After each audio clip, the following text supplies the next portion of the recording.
Hello दोस्तों। आज अपने 3.3 का दूसरे के पांचों क्वेश्चन करेंगे। ठीक है। तो देखो, दूसरे पांचों क्वेश्चन क्या है कि किराए पर पुस्तक देने वाले किसी किसी पुस्तकालय का पर 3 दिनों का एक है नियत किराया कि 3 दिनों का क्या है। देखो, 3 दिनों का क्या है, एक नियत किराया है। नियत किराया है। उसके बाद क्या है, उसके बाद प्रत्येक प्रत्येक अतिरिक्त दिन का अलग किराया है। सरिता ने 7 दिनों तक एक पुस्तक रखने के लिए 27 रुपये अदा किए। देखो, 3 दिनों तक तो एक नियत किराया है। जैसे उसने 7 दिनों तक पुस्तक रखी है कोई, तो देखो 3 दिन तक तो उसका फिक्स किराया लगेगा, प्लस 4 दिन का क्या लगेगा, उस पर अतिरिक्त किराया लगेगा। ठीक है। जबकि सुशी ने एक पुस्तक 5 दिनों तक रखने को 21 रुपये अदा किए। तो आपको क्या ज्ञात करना है, नियत किराया तथा प्रत्येक अतिरिक्त किराया ज्ञात है, अतिरिक्त दिन का किराया ज्ञात करना है। तो माना, उत्तर लिखो। माना माना नियत किराया किराया नियत किराया है 100 रुपये।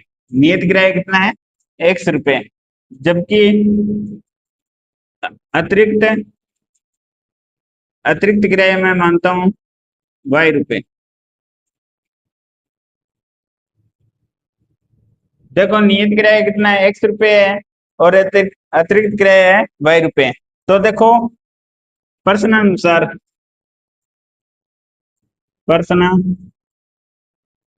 अनुसार पहले क्या है, सरिता ने 7 दिनों तक एक पुस्तक रखने के लिए कितने रुपए दिए, 27 रुपये दिए। ठीक है। तो देखो, 7 दिनों के लिए 27 रुपये दिए, तो 3 दिन के लिए तो क्या लगेगा, एक्स लगेगा, प्लस ऊपर कितने दिन बच गए, 4 दिन और बच गए। तो 4 दिनों के लिए क्या लगेगा, एक दिन का किराया जो अतिरिक्त लग रहा है वो भाई है, तो 4 दिनों के लिए कितना हो जाए, 4 भाई, और बराबर कितना आ जाएगा, 27। ये हो जाए समीकरण नंबर 1 कि सरिता ने 7 दिनों के लिए बुक रखी थी, तो 3 दिन के लिए तो जो नियत किराया है वो कितना हो जाए, 100 हो जाएगा। 7 में से 3 गए, 4 बच गए। तो 4 दिनों के लिए क्या लग जाए, अतिरिक्त किराया कितना लग जाएगा, एक दिन का कितना है, वाई है। तो 4 दिन का कितना हो जाएगा, 4 वाई हो जाएगा। ठीक है। अब देखो, दूसरी शर्त क्या है, अपने सुशी ने एक पुस्तक 5 दिनों दिनों तक रखने को 21 रुपये अदा किए हैं। देखो, 5 दिन रखे हैं, तो 3 दिन का नियत किराया हो जाएगा 100। 5 में से 3 के 2 बचे, तो 2 दिन क्या हो जाएंगे, अतिरिक्त दिन हो जाएंगे। और अतिरिक्त दिन के लिए किराया, एक दिन का किराया वाई, तो 2 दिन का कितना हो जाएगा, 2 वाई। यहाँ पर आ जाए और उसने कितने रुपए अदा किए, 21 रुपये अदा किए हैं। ये हो जाए समीकरण नंबर 2। ठीक है। अब देखो इधर, विलोपन विधि से इसको हल करेंगे। विलोपन विधि, समीकरण 1 में से समीकरण 2 को घटाने पर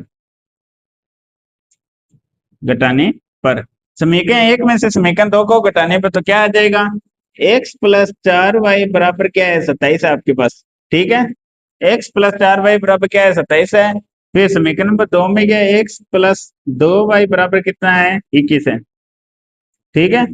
अब इसको इसमें से क्या करोगे, घटाओगे। तो घटाने में क्या होता है, जो नीचे वाली समीकरण होते हैं उसके क्या हो जाते हैं, साइन चेंज हो जाते हैं। तो ये क्या है, प्लस का है, ये किस में आ जाए, माइनस में। ये प्लस में, तो ये किस में आ जाए, माइनस में। ये प्लस में नीचे वाली वैल्यू, तो ये किस में आ जाएगा, माइनस में। अब देखो, ऊपर एक्स प्लस का, नीचे एक्स माइनस का, तो ये हो जाएगा, कट हो जाएगा। ठीक है। ऊपर प्लस का 4 वाई है, नीचे नीचे माइनस का 2 वाई है, तो यहाँ बच जाए 2 वाई। 27 में से 21 को माइनस किया, तो यहाँ पर आ जाए 6। ठीक है। इसके बाद क्या आएगा, y का मान कितना आएगा, 2y बराबर कितना आ गया, 6 आ गया। तो y का मान आ जाएगा, ये 2 इधर गुणा में, इधर आएगा भाग में, तो y का मान आ जाए 3। ये आपकी हो जाए समीकरण नंबर 3। समीकरण नंबर 3 का मान समीकरण एक में रखने पर, एक में रखने पर,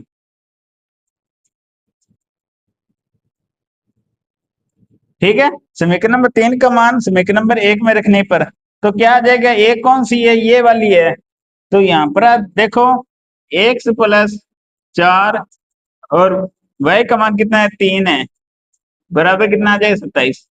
तो एक्स 4 का 3 से गुना किया 12 बराबर 27। तो x का मान आ जाएगा, यहाँ से x का मान है 27 माइनस 12, ये प्लस का 12 इधर जाएगा माइनस का हो जाएगा, और 27 में से अगर 12 माइनस करें तो कितना आ जाएगा, 15। ठीक है, और अपने पास x और y के क्या आगे मान आ गए, ठीक है।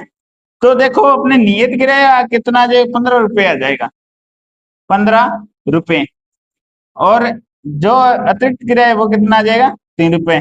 इसको यहाँ तक नोट करो, सभी समझ में आ गई बात। देखो दोबारा देखो इसको, नियत किराया अपने मानते हैं 100 रुपये और अतिरिक्त किराया मैंने माना 22 रुपये। अब देखो सरिता ने 7 दिनों तक क्या किया, एक बुक खरीदी और उसके 27 रुपये अदा किए। देखो नियत किराया वो कितना लगेगा, 3 दिन के लिए लगेगा, तो 3 दिन के लिए तो 100 रुपये लग जाएगा, प्लस है 7 में से 3 गए, कितने बच गए, 4 बच गए। तो 4 बाई क्या हो जाएगा, अतिरिक्त दिन हो जाएंगे, बराबर कितना आ जाए, 27 आ जाए। ये समीकरण नंबर 1 हो गई। फिर सुशी ने 5 दिन के लिए एक बुक रखी और उसके 21 रुपये अदा किए। तो 3 दिन तो ये हो जाएगी नियत किराया, और 5 में से 3 के 2 बाई है वो क्या आ जाए, अतिरिक्त दिन में आ जाएंगे। ये हो जाएगी 2 बाई क्या हो जाएगी, 2 बाई बराबर 21। ये क्या हो जाए, समीकरण नंबर 2। अब समीकरण नंबर 1 में से समीकरण नंबर 2 घटाने पर देखो, घटाते हैं तो नीचे वाली जो समीकरण होती है उसमें से क्या, उसके क्या हो जाते हैं, चिन्ह क्या हो जाते हैं, चेंज हो जाते हैं।